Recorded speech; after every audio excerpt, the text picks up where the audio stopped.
have noticed that Phil and I have the same last name, and we look kind of vaguely similar to each other. So whenever we travel around together, usually the first question we get asked is whether we're brother and sister. And the answer is no. No. And then they want to know if we're married, and the answer is also no. No. And then they want to know if we're dating, if we have dated, if we will date, if we're secretly dating, if one of us wants to date the other, but we're scared we'll ruin the friendship, all of which is a resounding no.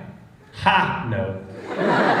The true story is that I grew up in New York City, and Phil grew up in California on the opposite side of the country, and neither one of us knew that the other person existed until we got to college, and we ended up going to the same university.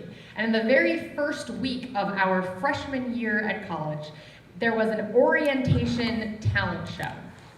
And in this talent show, Phil performed spoken word poetry, and I performed spoken word poetry, and that's where we met. And we realized that we had the same last name, and we said, oh, what a weird coincidence.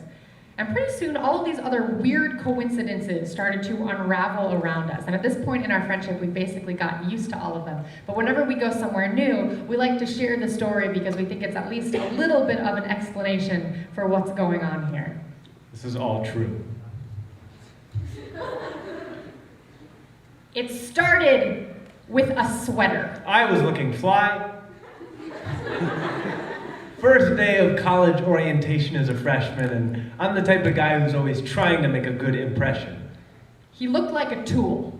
And it's the first week of school, so I've got people to meet and things to try. I don't have time to waste on this guy loitering backstage at a talent show. It started with a freshman talent show, a chance to showcase what I know about spoken word and poetry, try to get some people to notice me. It started with a technical difficulty. Some sort of delay. Somebody's iPod track wouldn't play. So I'm stuck waiting backstage when I notice this girl. And he walks over, stupid sweater and all. There was nowhere to run. Backstage was too small. I'm so nervous about going on stage that I decide to strike up a conversation.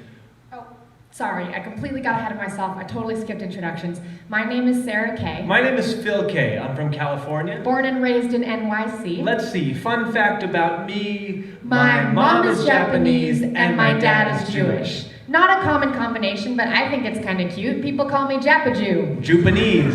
Ashkenazi, kamikaze. And come December, Hanukkah and Christmas. Plus, you should taste my mother's brisket. Jan Kawamura's matzo ball soup with noodles brings my father Jeffrey to his knees. It took Mom Reiko and Dad Michael to raise this lanky, cockeyed half-breed. Well, I think that's it. My mom, my dad, and me. Oh, plus my little brother, he's 19. My little sister is a deadpan firecracker. She's only 19, but she keeps me on track. Part of her name is Sarah. My brother's name is Philip. Anyway, where was I? It started with a backstage interaction. No, it started with a backwards first impression. Okay, well, I'll tell you where it didn't start. It didn't start at 5th grade summer camp. That's true. It did not start at junior lifeguards, even though we were both there. Which are matching uniforms, red bathing suits, white t-shirts, visors, and our counselor, Mr. Johnson, who probably figured that the shy girl in his morning class and the skinny kid in his afternoon class were cousins. Probably thought we carpooled over together. In between family photo shoots and 4th of July barbecues. But instead, we merely coexisted. Almost met, but always missed it. Spinning round like two sides of a coin. Look, we've done the research, and we swear we're not related. And we've never dated. And we're never, ever going to. Because what are the chances of finding someone with your last name? Japanese and Jewish with siblings called the same. What are the odds of finding someone who can finish your sentences? Who will let you cut in line? Who knows not to just lend a hand or an ear when you need them to give you their spine? Who is woman enough to be best man at your wedding? Who will keep every secret, save every letter, tell you how you really look? Who will remember every single one of your birthdays? Without checking Facebook. What are the odds of finding someone who knows your poetry by heart? Who won't freak out if you're hanging out and accidentally fart. Yeah, and if you have a date and you need to look fresh, I will let you borrow my hair products. And if you don't have a date and you need to look fresh, I will let you borrow my cousin. I will always see you for the alley-oop. I will always save you a seat. I will always pick you to be my partner even though you are terrible at handball. When the fire takes all you have, my home will be your home. When you are old and can no longer remember my face, I will meet you for the first time again and again. When they make fun of your accent, I will take you swimming, because we all sound the same underwater. When Ellis Island tries to erase your past, I will call you by your real name. When they call your number for the draft, I will enlist to fight beside you. And I will march with you from Selma to Montgomery and back as many times as it takes. We will stand together against the hoses and the dogs, because it didn't start with It us. started with Lennon and McCartney. It started with Thelma and Louise. Winnie the Pooh and Christopher Robin. Bert and Ernie. Abbott and Costello. Rosencrantz and Guildenstern. Mario and Luigi. Watson and Sherlock. Pikachu and Charizard.